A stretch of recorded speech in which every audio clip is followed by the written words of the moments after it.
Look, with interest rates set to rise and, of course, supply chain disruption, which stocks might benefit? What might be better to have in your pension than not? Now, we know last month was difficult for the equity markets. I had people calling up saying, is this it? Are we got the start of a crash? Are the good times over? And this wasn't too unexpected. The sort of September effect is well known. And you might think, hang on, didn't the biggest crashes happen in October? Yeah, well, actually, September's a pretty bad month. However, it was the stock market's worst September in over a decade.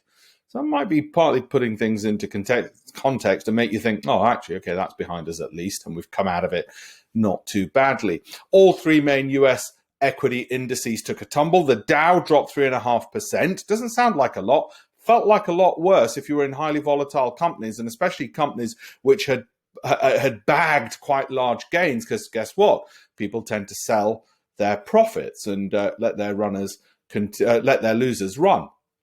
The Nasdaq was down, as you would expect, by a bit more, 4.6%. It's a more volatile index, got more technology-rich companies, got more companies which have produced bigger returns, so there was more profit taken to be had.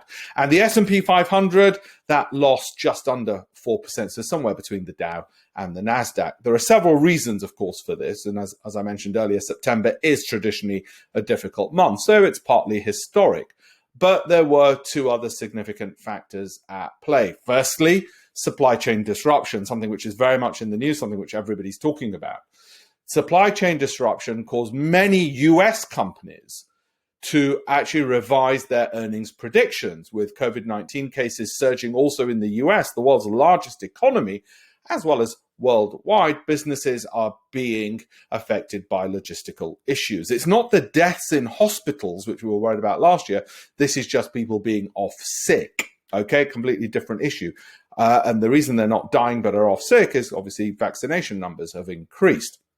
As a result, companies can't meet demand, of course. These production failures translate into fewer sales, which will show up as fewer profits in the future. Okay, another aspect of the supply chain issues is higher material and labor costs, also for a similar reason. What about rising interest rates? Well, this has also had an impact. Rising bond yields are bad news for many of the tech giants. Bond yields have gone up because the market expects strong economic growth. However, if increasing interest rates accompany this growth, it will harm companies with high valuations based on future profits. It's just the way the mathematics works. Higher interest rates means the profits these giants promise in the future will be worth far less. If you don't know what I'm talking about, discount cash flow effectively. Okay, we discount more future income and what it's worth today if interest rates go up, because we'd rather have the money now than in the future, given the inherent higher interest rate and the costs of waiting. So, with tech and manufacturing costs facing challenging headwinds, which stocks might benefit? Well, which stocks can benefit from supply chain issues and interest rate issues is the big question. CNBC's Jim Cramer sees this, and of course he's on the media, so it becomes self-fulfilling, sees this recent downturn as an opportunity to pick specific stocks at a discount.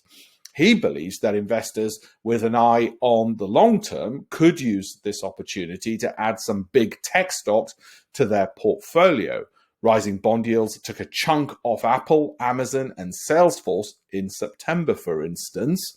Another sector that has been performing well are bank stocks. Bank stocks have performed well in 2021, but they're still considered cheap by many analysts. Remember, if you owe money to a bank and inflation rises, then it should technically become easier for you to repay that money, because inflation's paying away some of your debt anyway. Analysts see this and they say, oh, banks will have fewer bad debts. The nominal sum of money they get back, of course, won't be worth as much as the real term money because of inflation, but at least they'll get paid back. So it's supposed to be good for banks. That's the explanation in theory anyway. As the US economy recovers from the pandemic, experts suggest the Federal Reserve will tighten monetary policy. If the Fed does increase interest rates late next year, it will significantly benefit lenders' profits.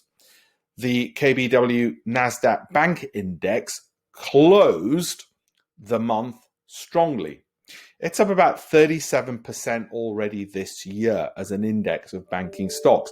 At this rate, bank stocks are set to have their best year in 2 decades. And you might have seen me on the BBC in February talking about HSBC, and I said it's at multi-year lows. Whenever it's hit these multi-year lows over the last 20 odd years, it's gone up 100% within 12 months. Well, there you go. The Fed's latest plot, I guess you'd call it, suggests that 9 out of the 18 officials anticipate a rate hike in 2022. This is from their internal documents. I mean, I say plot, they're not obviously plotting these things, but it's just, we're trying to join up the dots here with what they might be thinking. This number is up from 7 in June. Additionally, Jerome Powell, the chair of the Federal Reserve, has indicated that the central bank is likely to scale back on some of its substantial bond purchases, the quantitative easing, and it's another way of saying, guess what? It's going to be easier. It's going to be harder to get hold of cheap money. In other words, it's the parallel to higher interest rates. For banks who are sitting on long-term loans, an interest rate hike will add to their earnings. These future profits are reflected in bank stocks' outstanding performance. All 24 KBW Nasdaq Bank Index members are up at least 3.5%, with half of the index stocks being up 10%. 3 banks that investors should consider, doesn't mean you should definitely buy into them: Bank of America, JP Morgan Chase, and US Bancorp. Bank of America because of its excellent asset quality, JP Morgan Chase for high profits and innovative fintech, and US Bancorp for its reliable and consistent earnings from stable consumer products. So what would I say in summary? Well, as the pandemic continues to play havoc across the globe and supply chains are beset with all these problems, well, holdups in supplies and materials have forced many companies to revise those earnings predictions. On top of this, rising interest rates are making the future earnings of tech companies less appealing to investors. However, if interest rates continue to rise, holdings in bank stocks is not a bad idea at all, as we've seen already. And also some of the big tech giants will nevertheless continue being beneficiaries. They've almost got a monopoly position as it is. So how could they not benefit as people look for a flight to safety if the headwinds push the markets lower? Hope that was helpful and clear. Have a look at my campaign for $1million.com, where I am on a campaign to teach 1 million people how to be better investors and understand the economy and the world around them as well in their investments. Thank you.